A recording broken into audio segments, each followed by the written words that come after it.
Abre teu aplicativo do banco.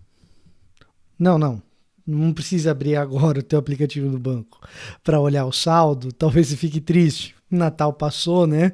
Mas de repente caiu um bom 13º para você. Eu não sei. Tá esperando bônus no ano que vem? Quem sabe?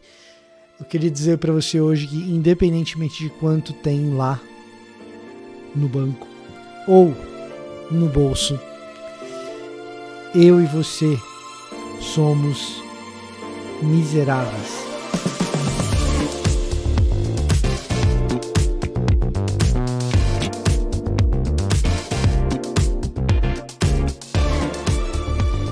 Olá, eu sou o Victor Fontana, esse aqui é o meu canal, ele pode ser um pouco seu também. Para isso, basta que você se inscreva nesse canal, ative as notificações, deixe seu like, seu comentário. Tudo isso faz com que esse canal chegue ainda mais longe. A gente fala de Bíblia, de teologia, todos os dias por aqui. Então, cara, se você gosta desse assunto, aqui é o seu lugar. E hoje eu queria falar sobre isso, sobre miséria, não a miséria financeira. Porque mesmo que você tenha um 13º gordo, ou quem sabe, você teve que pagar muitos 13º, porque você é um grande industrial. Não sei. Quem sabe você seja um desses. Independentemente de quanto tem na tua conta bancária, em um sentido específico, tanto eu como você somos absolutamente miseráveis. Para conduzir a gente a entender o que eu estou querendo dizer com a nossa miséria, eu queria te convidar a me acompanhar na leitura da Bíblia 365, que a gente faz todos os dias. Esse ano, a gente só falhou quando estava doente, mas se eu estiver saudável, vai ter vídeo aqui saindo de estudo em cima da Bíblia 365. Esse ano foi assim, ano que vem também será, com novos estudos, a partir de textos diferentes para cada dia do ano, porque ela é uma Bíblia 365, um conjunto de trechos bíblicos para cada um dos dias do ano, para você chegar no final do ano e dizer: li a Bíblia inteira. A sua você encontra na descrição aqui desse vídeo, para você ir lá na Amazon, chega na sua casa bonitinho. Eu adquiriria para acompanhar em 2023. O texto que a gente vai ler está em Provérbios 31, versículos 8 e 9. Fale em favor daqueles que não podem se defender. Garanta justiça para os que estão aflitos. Sim, fale em favor dos pobres e desamparados e providencie que recebam justiça. Você pode interpretar isso como uma orientação direta e literal para você, se você quiser. E é uma interpretação possível dessa passagem. Olha só, estou lendo essa passagem num vácuo, fora do seu contexto, mas eu entendi o que isso aqui está querendo dizer. Está querendo dizer que o pobre, o desamparado, a pessoa que não tem voz, que não consegue se defender sozinha, que eu seja esse braço de apoio a ela, em qualquer circunstância da vida. E isso é bastante cristão.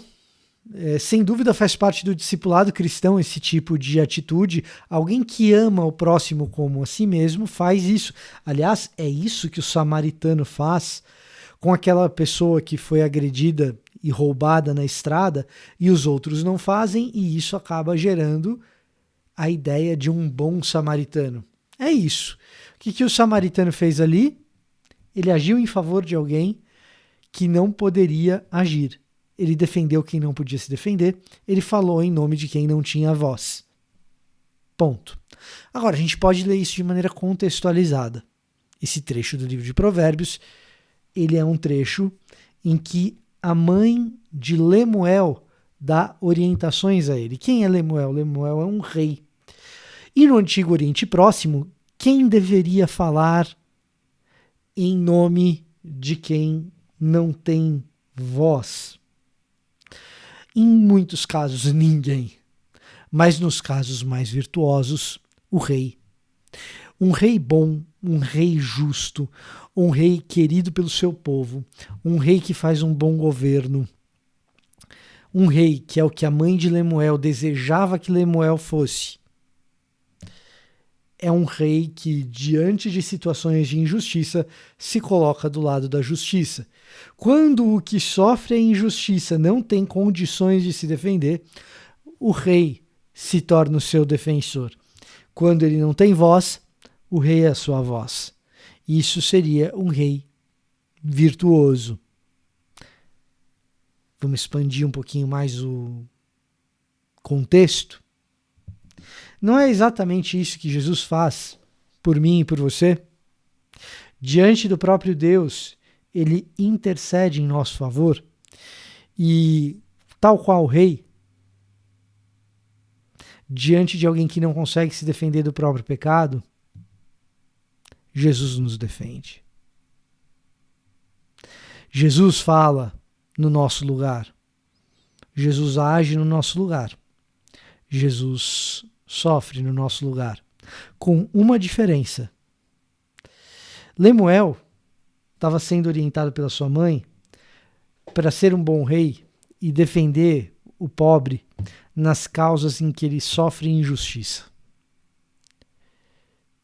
Jesus defende a mim e a você, ainda que eu e você sejamos injustos. Ainda que eu e você cometamos pecados e ofensas. Jesus é o rei que Lemuel jamais seria. Mas para a gente poder entender isso, a gente precisa reconhecer aquilo que Wolfhart Pannenberg fala na sua Teologia Sistemática, lá no capítulo 8, volume 2. A gente precisa reconhecer que o ser humano ele tem dignidade e miséria. Dignidade humana. O ser humano ele é inviolável, ele é criado à imagem e semelhança de Deus, ele não deve sofrer violência. Mas o próprio ímpeto humano de quebrar essa regra de dignidade nos faz miseráveis. Miseráveis, gente que precisa de alguém que interceda por nós, precisa de alguém que fale pela gente porque a gente perdeu totalmente a moral. A gente perdeu totalmente a condição de se defender sozinho. Eis o Evangelho.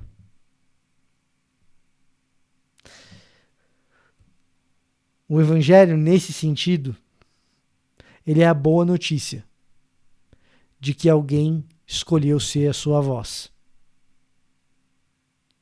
Escolheu ser a minha voz. O próprio Jesus, sofrendo as injustiças que nós provocamos, nos amou tanto a ponto de ser a nossa voz. Pai, perdoa. Perdoa. E é isso que Jesus faz. Para isso a gente precisa reconhecer a nossa miséria. A sua inteligência não te faz mais digno do que ninguém. Todo ser humano é digno. E eu e você somos miseráveis. A sua cultura não te faz mais digno que ninguém. Todo ser humano é digno. No sentido da dignidade humana mesmo. No sentido da sua inviolabilidade. Todo ser humano é inviolável. Imago Dei. Eu e você somos miseráveis. O nosso dinheiro não nos faz melhor do que ninguém. Eu e você somos miseráveis. O nosso histórico passado de gente boa que só fez o bem não é suficiente para que a gente deixe de ser miserável. A gente precisa de alguém que fale em nosso lugar. Eis o Evangelho. Eis Jesus. Esse era o meu recado para hoje. Eu vou ficando por aqui. Até a próxima.